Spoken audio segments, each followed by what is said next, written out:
Hey, welcome. It is Lisa Erickson and Matt Erickson. We're here today to talk about the best neighborhoods to live in downtown St. Petersburg.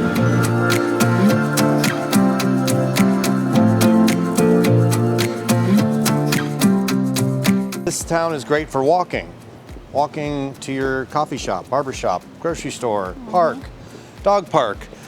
Those are the things that people ask me about. Well, can I walk to this? And all the neighborhoods we're going to talk about today are highly walkable and easy to walk to the things people love to do. So, one of my favorite, most walkable neighborhoods near downtown is Old Southeast. Why? Because you can walk to the water, kayak, fish, go to your own marina, restaurant, and go to art museums in the nearby USF campus, a short 5 to 10 minute walk away. For anyone who loves the water, okay, you're a fisherman, fisherwoman, stand-up paddleboarder, kayaker, wind kite surfer, just love to be swimming in the water, even shelling or snorkeling, all that can happen off of Lansing Park that sits inside of Old Southeast. That's why it's one of my favorite neighborhoods. And there is the Coast Guard Station, Salt Creek Marina, all boating infrastructure there for you to take care of your boat or just get on the water. Matt's favorite, one of his favorites, he has many, but one of his favorites is the Old Southeast. My favorite, probably two. First one being the historic Uptown. So historic Uptown, amazing neighborhood. It's one of the first neighborhoods that we lived in when we moved here. It has changed so much.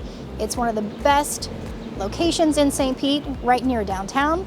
Incredibly walkable, incredibly cool, a little bit avant-garde. So what I really enjoyed about living there was coffee shops, the eclectic bungalows, the colors. It's really an artist retreat, in my opinion, and a great place to live, much more affordable than some of the other close neighborhoods for the city. And I just think it's a wonderful opportunity to own a very, very nice bungalow, 1920s build, front porch communities. They shut down the streets for New Year's and for Halloween events. So it's just a fantastic place to live. And it's only just 5 blocks? 5 blocks away. Downtown from where So super close by. We've been walking, we've been talking about walking in St. Pete, but maybe walking isn't your thing. Some people like to drive, or maybe bike. Did you know the only neighborhood in the city of St. Pete that actually has the Pinellas Bike Trail running right through it is Palmetto Park?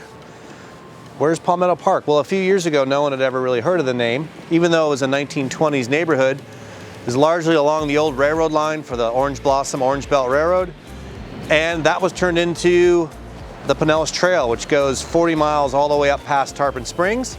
So if you want to get on a bike ride and not have to worry about cars, and you live in Palmetto Park, you can do it right out your back door. It's also where 7 breweries are located, I think 3 distilleries now, and we have a whole arts warehouse neighborhood right next door to it. So get on your bike, check out Palmetto Park. So if you're going to live in St. Pete, you really have to consider living in 2 different neighborhoods, in my opinion. One is Kenwood, which is basically down this central corridor as you go out west a little bit, not too far, but it's a very large neighborhood and known for bungalows as well. So you can get a flavor that I like bungalows, yeah. Right? So historic in nature, 1920s builds as well, and you have some additional 40s builds and 50s builds, but what I really enjoy about it is that whole corridor is really evolving and growing so much that there's so much to do along Central, and so you're only between 5 and 7 blocks away from the major corridor of St. Pete. So I think the housing is great there. The bungalow porch parties are amazing, and I don't know, I just think it's a quintessential neighborhood of St. Pete. So check that one out. I guess the other second one. Well, I would go along with that. The bell's ringing. It's telling us now's the time to buy. Be sure you buy now. Buy now. Because every house you buy now is a deal in 2 years. That's true. So remember that. The truth is that Kenwood is one of those first neighborhoods that really got brought back to life, meaning the homes were restored, that great craftsman architecture and quality of homes. Instead of tearing them down, people started saving them 20 years ago. 20 years ago, it was not that kind of a neighborhood. Now it is the kind of neighborhood that's fun to walk in, that's an arts community, And just across 34th Street from that is Central Oak Park, Yeah. which is just like Kenwood in many ways, has a lot of craftsman 1920s bungalows and some more mid-century homes. It's the only neighborhood that straddles both north of Central and south of Central. You got the brick streets, you've got those old Florida landscape trees with Spanish moss. And there's the horn telling me to shut up. That's all there is to say. Central Oak Park, just a little further west of Kenwood. Great place for a first-time home buyer. Yes. Or if you're new to the market, it doesn't have the recognition yet some of these other neighborhoods do, so it's a better deal. So buy now in that neighborhood because that is where the puck is going. So get into Central Oak Park if you want to skate where that puck is going for evaluation of a property where it's going to see significant returns in the next couple of years. Yeah. Totally agree. Still undervalued. Totally agree with you. So the last one that I will mention, and you know, I love it. I know you love it, which is Euclid St. Paul. Oh yeah. So what I think is so fantastic about Euclid St. Paul is that you get tree-lined streets, but you have wide streets. So here in the downtown area, just north of here, you have the Old Northeast, which is a fabulous neighborhood, don't get me wrong. But there you have wide streets. Many of them are brick-lined. Built you have around sidewalks. the Euclid St. Paul School, which Yep. has a clock tower, rings out in every hour. It's got that cool kind of campus feel, you know, like you'd see something up north, almost Ivy League-like. The brick buildings are in there. Yeah. And yet you're only 5 minutes from jumping on the interstate if you got to go to Tampa and work or got to get down across the Skyway. So it's super convenient, 10-minute walk, 10-minute bike ride downtown. It's pretty easy. Yes, and the other little known fact about Euclid St. Paul is that it was home to Al Capone back in the day. We actually sold one of Al Capone's homes.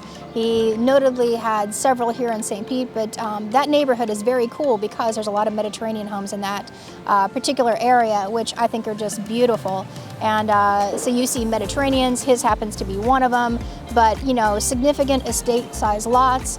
I just think it's a beautiful place, and it is an incredible value based on its location and proximity to downtown. So it's definitely on the top. Yeah, a lot of our history list. there. Yeah. It's also Jack Kerouac's last known drinking establishment. So you could go to the Flamingo Bar on MLK and 12th Ave North and see where he spent his last days. You might understand why. You might understand why. Yeah, why go in he and took ask the for a can shot and a wash, and they'll treat you like your neighbor.